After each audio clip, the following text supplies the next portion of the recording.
Assalomu alaykum bizni qadrli YouTube tomoshabinlari. Hozirgi kunda uy qurilishi proyekt bo'yicha ko'p video qila olmadik, lekin hozir tashqi fasad plitkalari masalasiga to'xtalib o'tamiz. Ya'ni uylarda tashqi fasadini mana shunday plitkalardan, ya'ni oblitsovka qilish hozirgi kunda juda urfga kirdi. Sababiki bu toshdan qilinadi. Mana bu yangi qilingan 1 yillik varianti. Hozir mana uy turgan bo'lsa, bu 6 yil bo'ldi deyapsizmi yo'q? 6 yil, 7 yil bo'lgan joyim. 6 yil, 7 yil va 1 yil bo'lib qoladigan ichkarilar ham turibdi. Har xil fasonni ko'rib turibsiz. Ya'ni 6-7 yil bo'lgan varianti ham qanday holatda va yangi qilingan, uncha ko'p bo'lmagan varianti qanday turibdi? Bu takomillashgan. O'rtoqlar, hozirgi kunda g'ishtlarda yana ham blesklarini, yana ham bir mustahkamligini oshirib, plus qoliplari shu darajada ishlanyaptiki, yana bir bora assalomu alaykum, Yahyobek aka shunday ishlayaptiki, menga tushuntirib berishdi, choki borki, zazora bir-biriga sho'b bo'lib tushadigan va ichkariga suv kirmaydigan qilingan. Mana 6-7 yildan beri turibdi. Buni orqasida havo bo'shliq bo'ladi va ko'pchilik aytadi, chirib ketadi deydi. Yo'q, qaytaniga sho'r yerlarga ham o'rtoqlar mana shu to'g'ri keladigan variant bo'lib turibdi. Ikkinchidan uyda oblitsovkasi buzilmaydi. Agarda buni 1-2 yildan keyin biroz chang bo'ladigan bo'lsa, mo'yka qilsangiz, shunday kachirda mana mashinani yuvgandaqa xudo xolasa yuvib qo'ysa bo'laveradi. Yuvib qo'ysa bo'laveradi. Keyin yana bir qiziqish bor. Bunga kraska sepsa nima bo'ladi? Kraska sepsa ham bo'laveradi. Kraskani ham, emulsiyani ham ushaveradi bu narsa. Masalan, 10 yil, 15 yildan keyin rangiga nimasidan zerikadi odamlar rangidan. Emulsiya berib qo'ysa, emulsiyani ham ushaveradi. Bu o'ziga tortib oladi emulsiyani ham. Har 5 yilda demak yangilab boshqacha yangilab qo'ysa ham turadi. Va misol uchun mana shuni g'ishtlarini boshqacha rangda, bu g'ishtlarini boshqacha rangda, so'kildi boshqacha rangda qilib bo'lsa bo'ladi. Mana bu yilgi urfdagi ranglarimiz mana mokriy turdagilari. Mana o'zimizning qo'shnimizni uyiga qilib berganmiz. Bu ham mokriy. To'q mokriyga och mokriysini qilib qilganmiz. Bularga ham garantiyalarimiz bor, xudo xolasa. Tushunarli. Hozir o'rtoqlar, bizning asosiy maqsadimiz nima bo'lyapti? Mana shunday tashqi fasad plitkalari uyga qo'ysa nima bo'ladi degan savollar ko'p qiynayapti. Ya'ni buni ishlab chiqarsak ertaga xaridor bormi? Hozirgi kunda baland binoli, ko'p qavatli, ya'ni binolarni ham xuddi shu tashqi fasad plitkalari bilan ham yopishyapti. O'sha shunchalik baland joylarga qilishyapti. 6 etaj, 7 etajgacha xudo xolasa proyektini olganmiz, 7 etajgacha bo'lgan domlarni qilib beryapmiz. 7 etajgacha bo'lgan. Demak, bu narsani ishlab chiqarish bo'yicha ko'p savollar tug'ilyapti. Biz chiqarsak, bu biznesni boshlasak nima bo'ladi degan. Bir narsani men aytishim kerak, Yahyobek, bu biznesni boshlash uchun, yaxshi daromad olish uchun men shu narsani ko'pchilik tajribasidan, ya'ni sizdan o'rganganlardan bilan foydasi zo'r deyapti, ish qilsa bo'ladi deyapti. Lekin iloji boricha bu ishda 4000, 5000 bilan emas, 8000, 10000 bilan boshlasa haqiqatan vo bo'ladi deyapti. Ya'ni действительно effekti bo'ladigan, sразу ko'rinadigan bo'ladi deyapti. Kattaroq daromadga kirish uchun kattaroq qilib ochsa bo'ladi. Tezroq daromadga kiradi. Bizdan 20 kvadrat bilan ochganlar, mana 1 yil, 1,5 yil avval ochganlar, o'zingizlar ham mana borib ko'rdinglar. 120 hozir kunda 150 kvadratgacha ob'yomga chiqishdi o'zi ular. Bitta biznesni boshlashdan avval unga yondashishlik kerak. Ko'pchilik yurgiz olmaslikda endi o'ziga bog'liqda. Biz boshiga 1-2 oy davomida to'xtatmasdan klientlarni qilib berib turamiz. Ishchi zo'r olib ketsa, o'zi minimalkada ushlab ketaveradi biznesni. Endi bir narsa bor-da, o'rtoqlar. Bundan 5-6 yil oldin bitta biznes boshlash uchun, ya'ni yaxshi ish boshlash uchun $5000 yoki $10000 kifoya bo'lgandi.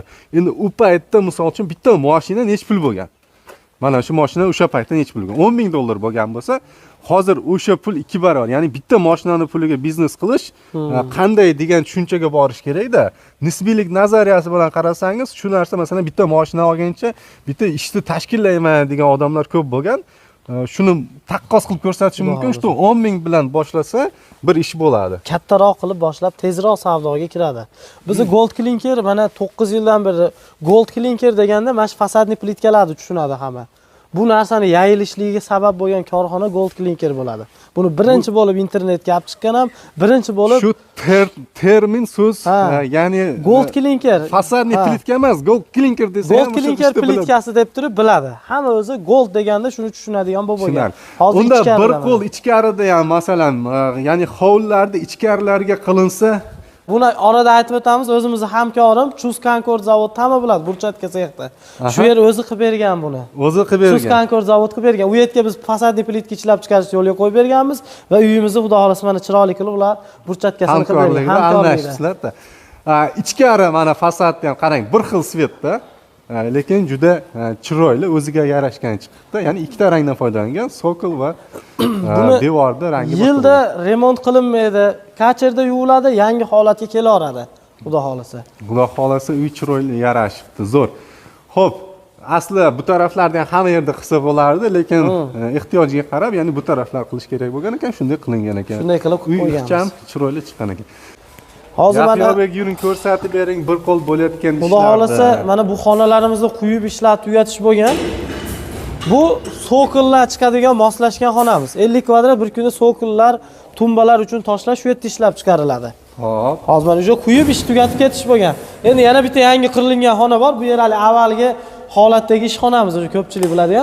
Bu yerlarni yangiladik boshqatdan. Reykaga aynak qo'yib, yana bitta xona qilganmiz. Bu yerda ham 56 kvadrat tosh sig'adi. Mana buni ichiga kirganda o'sha quyib olay deyishyapti. Bu ham reykaga aynak qo'yilgan fasonda nimamiz. Mana o'sha quyib olgan bir zames bilan bu yer to'ladi. Yana ikkinchi xonamiz. Bu avtorskiy huquqiga ega xona. Buni o'zim o'ylab topganman. Profilga aynak qo'yishli. Profil qo'yiladi, ustiga aynak qo'yiladi. Bu yerga kelganda ham mana bu xonamiz ham o'sha to'l bo'lay degan jarayonda. Ukalarimiz, akalarimiz o'sha quyishyapti. Mana plitkani quyilish jarayoni ham. Quyilishiga ham alohida ko'rsatib o'tayman, mana kачествоni ko'rib o'tsanglar bo'ladi. Juda yuqori darajada gold klinker. Bitta quyib ko'rsatib qo'yganki. Mana tayyor mishalkada tayyorlangan rastvor solinar ekan.